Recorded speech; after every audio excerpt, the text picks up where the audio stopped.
melakukan tindakan untuk mengajarkan ibu bantu efektif yang bertujuan untuk melembabkan tenggorokan ibu. Prosedurnya nanti bisa ikuti instruksi dari saya. Bisa dijelaskan? Iya. Sebelumnya saya izin silakan.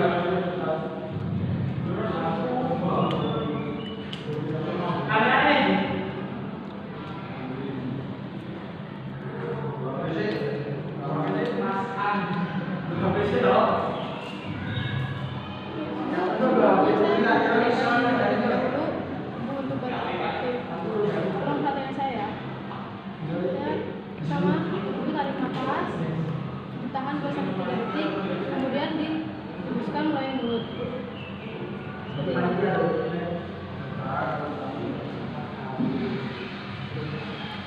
Dilakukan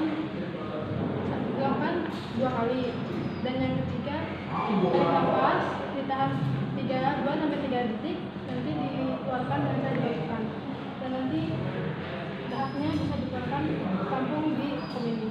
Seperti ini.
Aku balen itu.